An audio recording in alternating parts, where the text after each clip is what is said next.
But first, how to train a radical. That's the focus of tonight's angle. Now, as the angle predicted a few weeks ago, heavy hitters on Wall Street are panicking, not about the economy, about the rise of Zohran Mamdani. The current favorite to become New York's next mayor will, they believe, lay waste to the city's capitalist spirit by pushing government price controls and heavy-handed regulations at all levels. A new independent expenditure group named New Yorkers for a Better Future Mayor 25 is launching a campaign against Mamdani with a plan to raise around $20 million. Well, they see him in his rise as a tsunami warning, with capitalism, of course, on the line. And they're right to be worried. Jamie Dimon, CEO of J.P. Morgan, says that the Democrats have gone off the rails with DEI and other radical policies, and that Mamdani is more Marxist than a socialist, and said the campaign's talking points were the same ideological mush that means nothing in the real world. But the ideological mush is at work across the country, and it's meaning something. In colleges and universities, at anti-ICE and pro-Hamas protests, and in violent attacks now on law enforcement.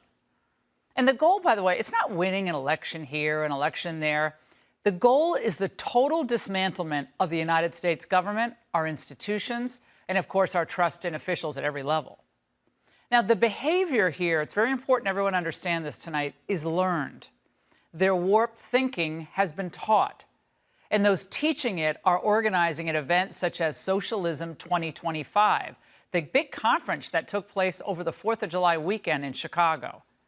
Now, the propagandists are working 24/7, and they include professors attending this conference, such as Lorgia Garcia Pena from Princeton. Capitalism sucks. It thrives on individualism, and individualism is killing us.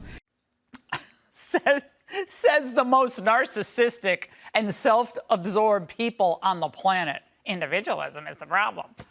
Now, such as a lecturer at UPenn named Geo Maher, who is still waiting, apparently, for the post-war Civil War reconstruction. We live in a moment that is characterized fundamentally by the defeat of that reconstruction project. And until this reconstruction is completed, until the neo-Confederates that we see sticking their heads out of their snake holes all over the country are decapitated, we will not have a truly different and a truly democratic country. Nice T-shirt. Decapitation, is that what he said? Well, next time he should travel with a guillotine and really drive that point home. Now, the goal for these malcontents is simple: to convince a critical mass of Americans, especially young people, that our country isn't worth fighting for. It's certainly not worth celebrating or saving. And if you wonder why Chicago public schools remain among the worst in the nation, look no further than Stacey Davis Gates, a teachers union president. Like, yo, people going to the beach tomorrow, they celebrating and fireworks, ain't no damn America. The reimagination of this place that we are trying to save, but kind of not because we ain't out here saving it. Like, we doing stuff, like shout out to CTU. You build a militancy and a coalition where if it has to go down, it goes down. You call the strike. Notice the lingo here, focused on teacher strikes and so forth, but building a militancy. Forget making sure kids learn about something that might be useful to become independent adults. Let's focus on getting teachers on the picket line so they can strike and actually not teach anything. Might be better. Now, the socialism agenda is really anti-American activism, which includes constant recruitment of new activists, from young children to college students to colleagues. I'm an engineering professor. I don't know how to wrestle with doing community building in a way that doesn't get exploited by the university. Get the university's money to do the work you want to do to dismantle the university within. I think that is what I would advise, what I try to do, and hopefully I won't end up in court for saying this on a mic. End up in court? She's going to get a raise from Princeton. Dismantle the university from within. Yeah, they knew what they were getting when they hired her, right? That's why they hired her. That's a large part of her appeal. Her deep-seated hatred of the system made her cool and edgy. She fit right into the club of campus radicals who are rarely held accountable. And when you're not judged on the merit of your performance or the soundness of your thinking, your scholarship, you traffic in meaningless cliches and generalities. We don't live in a democracy. We should start saying that more so. I mean, there's so many different ways. I'm not going to go into it, but people are clapping, so there's general agreement. I'm glad we agree on that. So do we capture the state, or do we try to replace it with something different? And I think it's the latter, to replace it with something different. And this is what today's Democrats believe, right? Mamdani, AOC, Jayapal, Omar, that America's traditional institutions, those that help make us prosperous, strong, safe, are oppressive. If we want to be serious about abolishing the police, we have to be serious about abolishing the capitalist state and replacing it with a new system of socialism, communism, however we want to call it. However you want to call it. Of course, anyone who knows actual history, I'm not sure Mr. Kafia does, knows that communism and socialism collectively have delivered nothing but death, misery, and suffering to people worldwide, while capitalism has delivered opportunity. Not perfect, but a lot of opportunity. Now, there were so many dumb ideas floated at this conference, it's hard to keep track, but this one was epic, from a University of Houston professor. And I can tell you with great confidence that in the Third Ward of Houston, that means we will be renamed the George Floyd University. For those of you who don't know, George Floyd grew up in Houston's Third Ward. You're now talking about what I would describe as the de-statification of a public institution. Ooh, big word, de-statification. They all go to the same wardrobe department, you see? They're all wearing the same. But tearing down anything as they're doing, the standards of excellence, merit, replacing it with a monument to a culture of resentment and anti-Americanism and thuggishness. And you got to start young, because teaching the kids that borders mean nothing, that no immigrant is illegal, that's really crucial to all this. And that means you have to teach them that ICE is evil. This was the president of the National Education Association last month. Enough! Enough of the ICE raids! Enough! Of the cruelty and the hate! Enough! Of the division and disrespect! Enough! He's trying to conjure the word. And if you wondered why so many young people throw the word fascism around so lightly, look at this language in an NEA pamphlet obtained by Corey DeAngelis. NEA pledges to defend against Trump's embrace of fascism by using the term fascism, spelled incorrectly, in NEA materials, is to correctly characterize Donald Trump's program and actions. Now, as usual, in describing what this socialist Marxist network really represents, J.D. Vance hits the nail on the head. The radicals of the far left, they don't need a unifying ideology of what they're for, because they know very well what they're against. What unites Islamists, gender studies majors, socially liberal white urbanites, and big pharma lobbyists, it isn't the ideas of Thomas Jefferson or even of Karl Marx. It's hatred. They hate the people in this room.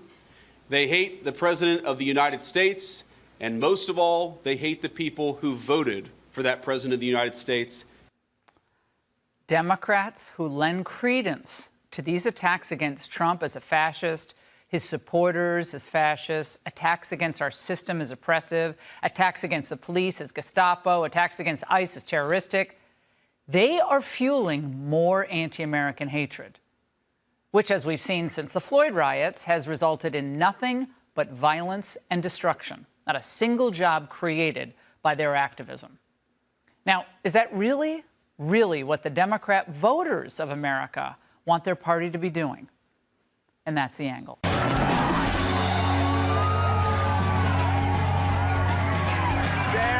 funny, very funny.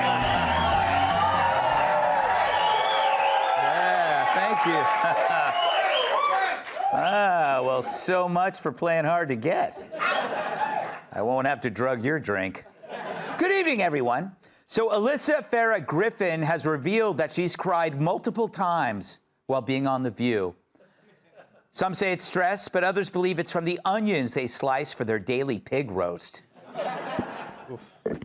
More than half of the beaches on the East Coast tested positive for fecal contamination, but they've traced it back to a single source. Tim Walz is charging taxpayers $430,000 in legal fees that went to help him prepare to testify before Congress. Yeah, he may not be able to define a woman, but he can sure spend like one. Chicks, am I right?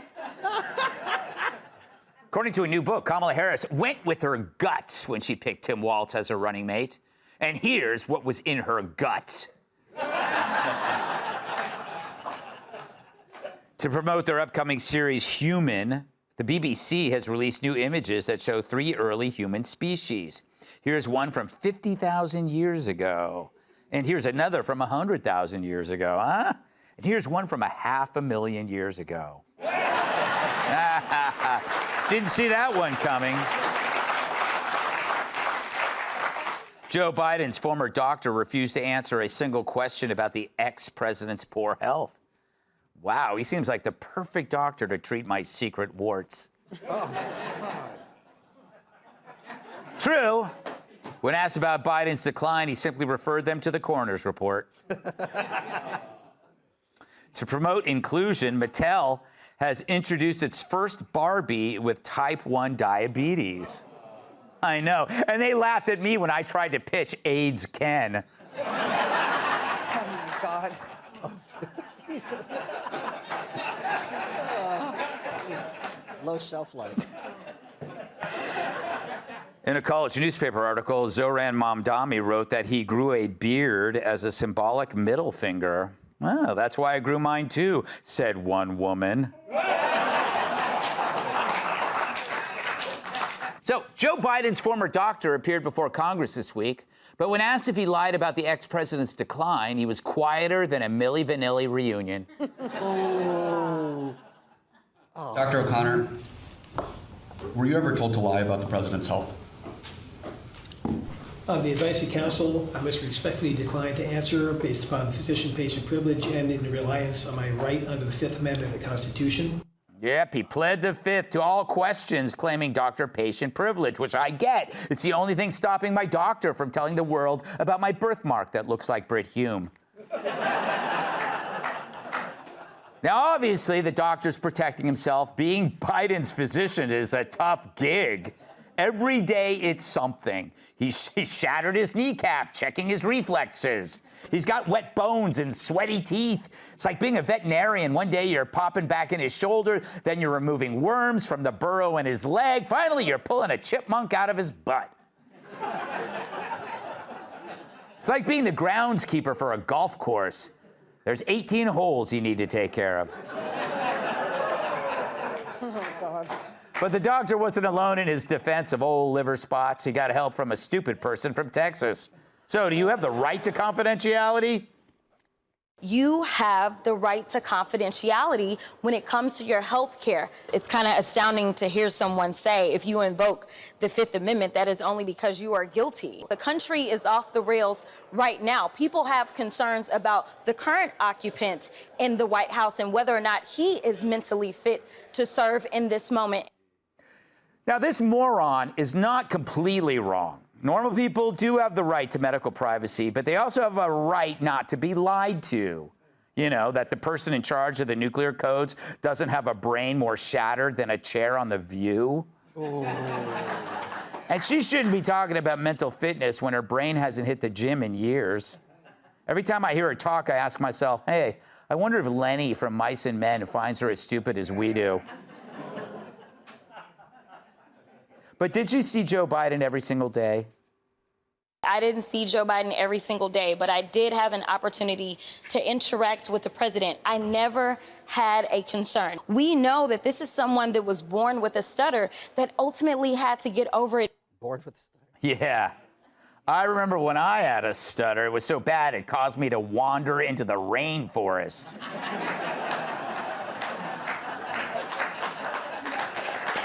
Thank you. It gets worse. So Joe only had a stutter. Yeah, and Stephen Hawking's feet were just asleep.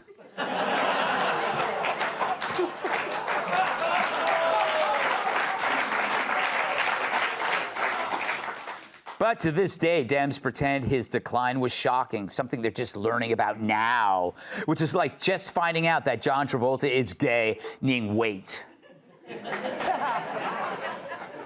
Former CNN analyst Chris Cillizza is still shocked Joe couldn't be trusted outside of a non-staged event. This dope's eternally surprised by stuff, including basic info everyone who isn't Chris Cillizza already knew. Remember, in 2021, this guy claimed Republicans were trying to make Biden's mental capacity an issue. But now, with Biden gone, the truth is safe to tell. Like when the statute of limitations expires and Steve Doocy can finally admit he's the Zodiac killer. Look, we don't want this doctor in jail. I mean, look at the poor guy. 30 minutes in Rikers and being passed around like P. Diddy's girlfriend at a freak-off. All we want is the real story. Like, how could the diagnosis of Biden's prostate cancer go unnoticed for so long? What, did Joe's butthole have its own Secret Service? Why did a Parkinson's expert visit the White House 8 times in 8 months? That's once a month, far more often than I floss. But maybe there's a solution. If you give the doc immunity, he could spill the beans without incriminating himself. And while you're at it, pardon the doctor for that terrible haircut. Trump would do it if I asked him. After all, that's how I got Geraldo on the no-fly list. But let's be honest, O'Connor, the doctor, was just taking orders. And not from Joe, but from people around him. And I want those scalps. I want them to be scorned like my assistants when they don't pick up the clippings after shaving my back. Period. Let's welcome tonight's guest. God help your soul if you piss off this troll, author of Not Sick of Winning, Michael Malice. She's been on Fox News longer than Super Beats. Fox News anchor Julie Banderas. At his restaurant, the dessert menu is a picture of his ass. Chef and restaurant owner Andrew Gruel. Wow.